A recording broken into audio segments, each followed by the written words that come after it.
महाराष्ट्र और दिल्ली के बाद आरएसएस बिहार विधानसभा चुनाव की तैयारी में जुट गया। इसके लिए उसने मिशन त्रिशूल नाम का एक खास प्लान बनाया है। इस प्लान के तहत 3 मुख्य मुद्दों पर ध्यान केंद्रित किया जाएगा।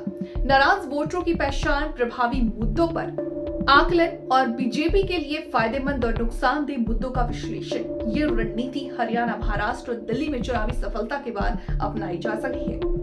दरअसल राष्ट्रीय स्वयंसेवक संघ बिहार विधानसभा चुनाव की तैयारी में पूरी तरह से जुट गया है। चुनाव अभी 8 महीने दूर हैं, लेकिन आरएसएस ने अभी से ही अपनी रणनीतिक और बनानी शुरू कर दी है। इसी रणनीति को मिशन त्रिशूल नाम दिया गया।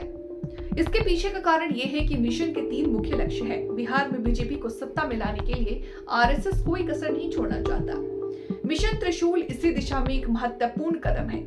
आरएसएस के स्वयंसेवकों को एक खास टास्क दिया गया है।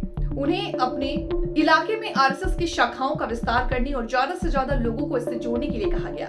साथ ही उन्हें लोगों से संपर्क करके उनके विचार जानने और दोस्ती बनाने का निर्देश दिया गया। इससे आरएसएस को जमीनी स्तर पर लोगों की राय और उनके मुद्दों को समझने में मदद मिलेगा। स्वयंसेवकों को मार्च तक ये काम पूरा करके अपनी रिपोर्ट आरएसएस को प्रांतीय बैठक में देनी है। आरएसएस बिहार चुनाव से पहले एक स्वतंत्र सर्वे भी करा रहा है। ये सर्वे बेहद गोपनीय तरीके से किया जा रहा है। इस सर्वे का मुख्य उद्देश्य 3 बातें जानना है। माना जा रहा है कि सर्वे के नतीजे आरएसएस की चुनावी रणनीति बनाने में महत्वपूर्ण भूमिका निभाएंगे। चुनावी साल में आरएसएस ने बिहार में शाखाओं की संख्या बढ़ाने का फैसला किया है। बिहार के 2 प्रांतों उत्तर बिहार और दक्षिण बिहार में बांटा गया है। उत्तर बिहार का मुख्यालय मुजफ्फरपुर में और दक्षिण बिहार का पटना में है।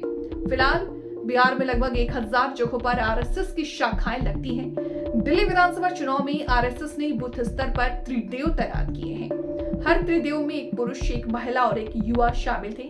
ये त्रिदेव अपने अपने क्षेत्र में लोगों से संपर्क करते थे और उनकी समस्याओं को समझने की कोशिश करते थे। हर त्रिदेव के नीचे कम से कम 10 लोग काम करते थे। इस तरह आरएसएस ने एक मजबूत नेटवर्क बनाया था, जिससे उसे चुनाव में काफी मदद मिली थी। माना जा रहा है कि आरएसएस की यही रणनीति बिहार में भी दोहराई जा सकती है।